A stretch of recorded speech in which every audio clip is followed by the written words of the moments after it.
Hello friends, welcome this class इंसानस probability. जैसा कि आपको पता है कि इस चैनल पे हम डीवीटी के 2022 के क्वेश्चंस को डिस्कस कर रहे हैं और क्वेश्चंस को ही नहीं डिस्कस कर रहे हैं, आपको एक बहुत ही अच्छा हम बेस प्रोवाइड कर रहे हैं जिससे कि आप किसी भी एग्जाम में किसी भी क्वेश्चन को ट्राई कर सकते हो।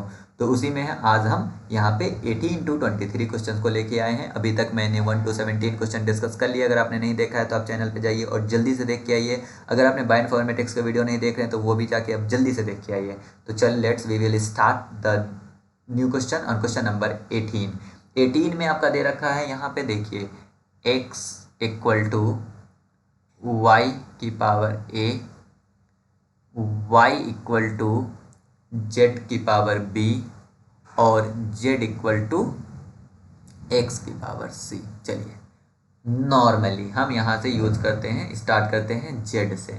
z इक्वल टू है x की पावर c, ठीक है। अब x की वैल्यू हम यहाँ से लेके आते हैं तो आपका हो जाएगा z इक्वल टू वाई की पावर a की पावर c। अब आपको पता है कि a की पावर m की पावर अगर n है तो यह a की पावर mn होगा। तो यहाँ पे क्या हो जाएगा z इक्वल टू वाई की पावर a c। अब y की वैल्यू आप यहाँ से लाइए तो z इक्वल टू z की पावर b की पावर a c। सेम ये वाला कंसेप्ट लगाइए, z इक्वल टू z की पावर a b c। यहाँ पे z की power 1।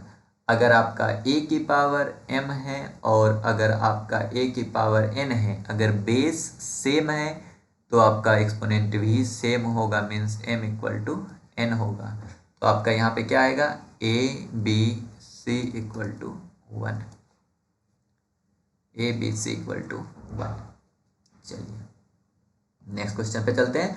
Next question is to, मतलब क्या कहते हैं, बहुत ही इजी है। इसमें क्या दिया है, melting temperature Tm of the hydrogen is higher when AT के बीच डबल बॉन्ड होता है, GC के बीच ट्रिपल बॉन्ड होता है। तो अगर AC यहाँ पे क्या है कि सेम सेम वाला होगा नहीं, फिर AT के बीच डबल बॉन्ड होता है, अगर डबल बॉन्ड ज़्यादा है तो TM वैल्यू ज़्यादा नहीं होगा, अगर सिंगल डबल ट्रिपल बॉन्ड ज़्यादा है तो मतलब GC base pair is higher तो हमारा TM वैल्यू ज़्यादा होगा।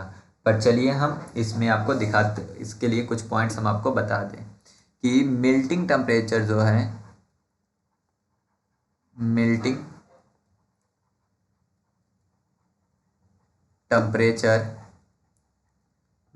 टेम्परेचर ये डिपेंड करता है द लेंथ ऑफ DNA। मतलब क्या है कि लेंथ ऑफ DNA पे मेल्टिंग टेम्परेचर यहाँ पे डिपेंड कर रहा है। Means shorter piece pieces tend to melt more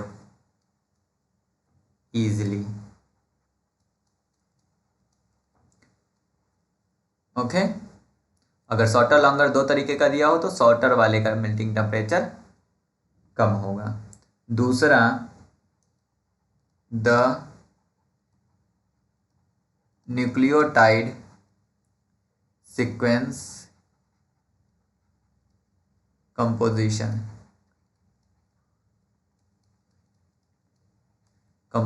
मतलब GC कंटेंट जिसका ज़्यादा होगा मेल्टिंग टेम्परेचर उसका उतना ही ज़्यादा होगा। AT कंटेंट जितना ज़्यादा होगा उसका मेल्टिंग टेम्परेचर उतना ही कम होगा। क्यों? क्योंकि G जो है वो C के साथ 3 हाइड्रोजन बॉन्ड बनाता है, वहीं पे एडेनिन जो है वो थाइमीन के साथ 2 हाइड्रोजन बॉन्ड बनाता है। तो याद रखिएगा कि GC कंटेंट ज़्यादा होगा, 3 हाइड्रोजन बॉन्ड को तोड़ने में ज़्यादा एनर्जी लगेगा, इसलिए मेल्टिंग टेम्परेचर हाई होगा। और तीसरा, मेल्टिंग टेम्परेचर आल्सो जो है वो साल्ट कंसंट्रेशन पे डिपेंड करता है। जब मैं मेल्टिंग टेम्परेचर पढ़ाऊंगा तब मैं बताऊंगा कि कैसे साल्ट कंसंट्रेशन पे डिपेंड करता है। तो 3 are the factor which affect the melting temperature. अगला अगर हम गैप जंक्शन की बात करें, gap junctions are absent. Brain cell में गैप जंक्शंस होता है। कार्डियक मसल सेल में भी गैप जंक्शन होता है। लीवर सेल में भी गैप जंक्शंस होता है। एरिथ्रोसाइट में गैप जंक्शन नहीं होता है। ये आपको सीधे याद रखना पड़ेगा कि एरिथ्रोसाइट में गैप जंक्शन नहीं होता है। अगला है हमारा introduction of non polar molecule toluene into water. जैसे ही आप वाटर में टॉलुइन को डालोगे, लाइक मतलब दो एक तरीके का इंसान एक दूसरे के साथ रहना पसंद करता है, अगर वहीं पे आपका दो अलग अलग तरीके के इंसान को एक साथ रखोगे, थोड़े समय के बाद वो अलग हो जाएंगे, धीरे धीरे वो दूर होने लगेंगे और वो अपने जैसे इंसान के साथ एग्रीगेट होना शुरू करेंगे। तो जैसे ही टॉलुइन को वाटर के साथ तुम रखोगे, उसमें क्या होगा कि वाटर का मॉलिक्यूल टॉलुइन से दूर होगा और वो all water form aggregate aggregates all water form the aggregates, क्योंकि वो टॉलुइन से दूर जाएगा। और जब ये टॉलुइन से दूर होके एग्रीगेट होगा तो डिग्री ऑफ रेंडमनेस कम होगा, डिग्री ऑफ रेंडमनेस डिक्लाइन या डिक्रीजेस। तो डिग्री ऑफ रेंडमनेस अगर डिक्रीज होगा तो आपकी एंट्रोपी भी डिक्रीज होगी। तो आप याद रखिएगा, जब दो अलग अलग तरीके के मॉलिक्यूल को एक साथ मिक्स करते हैं तो डिग्री ऑफ एंट्रोपी डिक्रीज होती है। इसे हम निगेटिव एंट्रोपी कहते हैं। तो निगेटिव एंट्रोपी इंक्रीज होगा। निगेटिव एंट्रोपी इंक्रीज होने का मतलब है कि डिग्री ऑफ एंट्रोपी डिक्रीज होगा।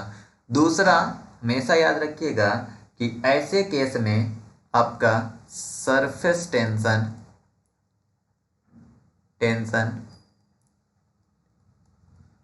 सरफेस टेंशन रिड्यूस होता है। तो ये भी क्वेश्चन में भी पूछ लिया जाए, अगर हम नॉन पोलर मॉलिक्यूल टॉलुइन को वाटर के साथ मिक्स कर देंगे तो क्या होगा, सरफेस टेंशन रिड्यूस हो जाएगा। याद रखिएगा। तो इसका आंसर पहला है कि क्या है हमारा, decrease in the entropy of the water. Water की एंट्रोपी में डिक्रीज पाया जाएगा अगर हम नॉन पोलर मॉलिक्यूल को वाटर के साथ ऐड कर देंगे। क्यों डिक्रीज होगा, क्योंकि ऑल जो वाटर है वो एग्रीगेट होना शुरू होगा। जैसे एग्रीगेट होना शुरू होगा, साथ रहने लगेंगे, साथ रहेंगे, रेंडमनेस डिक्रीज होगी और रेंडमनेस की जो मेजरमेंट है उसी को हम एंट्रोपी कहते हैं। तो एंट्रोपी धीरे धीरे डिक्रीज हो जाएगी, क्योंकि जितना ज़्यादा रेंडमनेस होगा उतना ही ज़्यादा एंट्रोपी होगी। यहाँ पे एग्रीगेशन के कारण रेंडमनेस डिक्रीज हो रही है, रेंडमनेस डिक्रीज होने से एंट्रोपी डिक्रीज हो रही है, एंट्रोपी डिक्रीज होने से निगेटिव एंट्रोपी इंक्रीज हो रही है। इसके अलावा एक बोनस पॉइंट क्या है कि सरफेस टेंशन भी इस केस में रिड्यूस होता है। चलिए, ये आपका बहुत ही सिंपल सा क्वेश्चन है। और ladder leaning against the wall is making an angle 60 degree. ये देखिए, ये बोल रहा कि यह एक वॉल है, इसके ऊपर एक लेडर है और ये लेडर 60 डिग्री का एंगल बना रहा है। ठीक है। The length of the ladder is 18। यहाँ पे लेडर की, ये है आपका लेडर, तो ये आपका 18 मीटर दे रखा। Find the distance of the foot to the ladder, आपको एक्स बताना है। वाह, ये 90 डिग्री होगा। आप सिंपल सा इसमें ट्रिग्नोमेट्री लगाइए। ट्रिग्नोमेट्री में आपका क्या कहते हैं कि ये आपका क्या है, एंगल।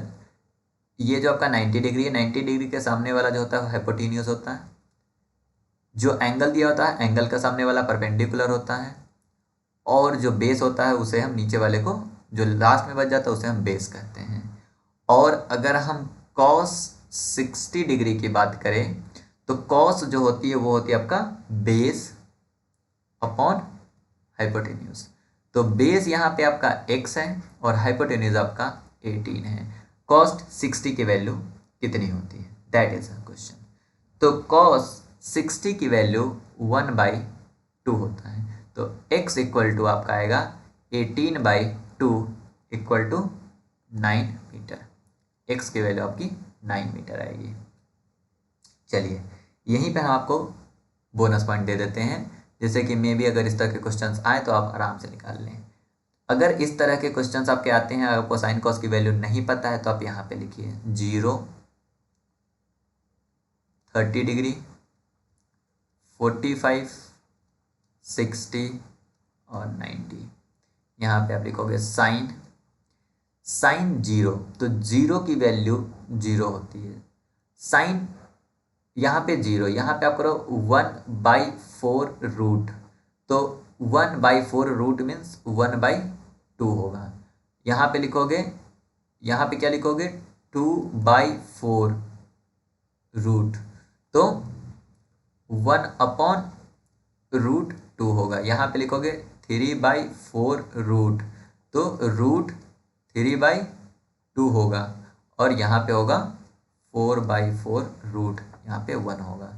कॉस के साइन के बाद जो होता है आपका कॉस होता है, कॉस उलट के लिख दो 1√3/2, 1/2, 1/√2, 1/2 और 0।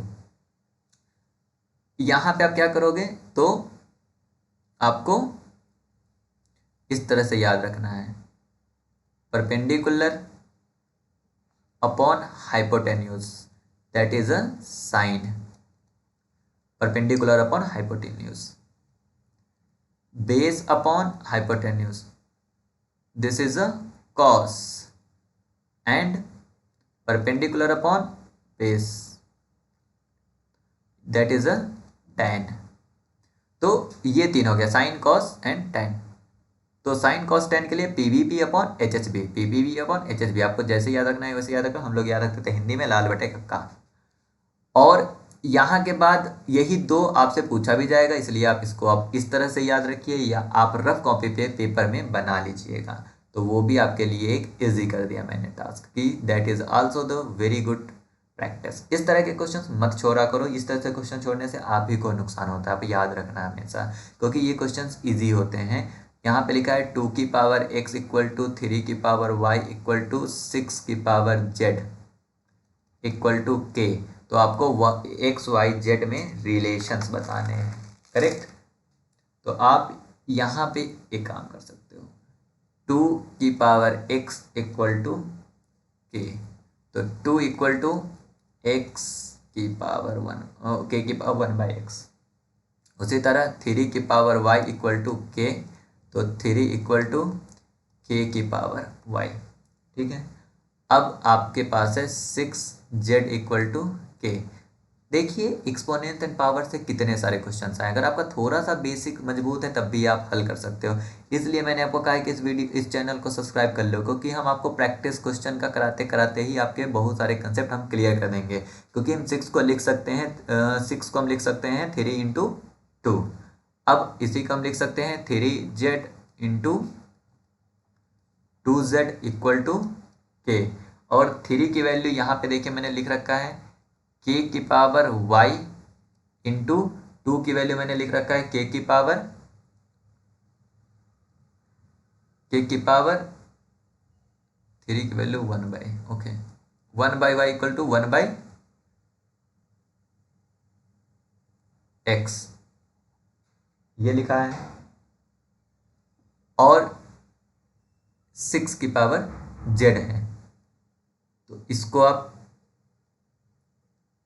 यहाँ पास एक स्टेप और ऐड कर लीजिए, 3 इंटू 2 इक्वल टू k की पावर 1/z। क्यों? क्योंकि यहाँ पे जैसे इसको मैंने लिखा है ना, ये आपका हो जाएगा 6 की पावर, नहीं 6 इक्वल टू k की पावर 1/z, तो यहाँ पे वही मैंने लिख दिया 3 इंटू 6 पर इतना। अब इसके बाद ये, क्योंकि ओके दैट इज, इसको आप इस तरह से लिखने के बजाय इस तरह से लिखिए, ज़्यादा समझ में आएगा। 6z की पावर इतना, तो 6 इक्वल टू k की पावर 1/z। अब हो गया 6 हो गया 2 इंटू 3 इक्वल टू k की पावर 1/z।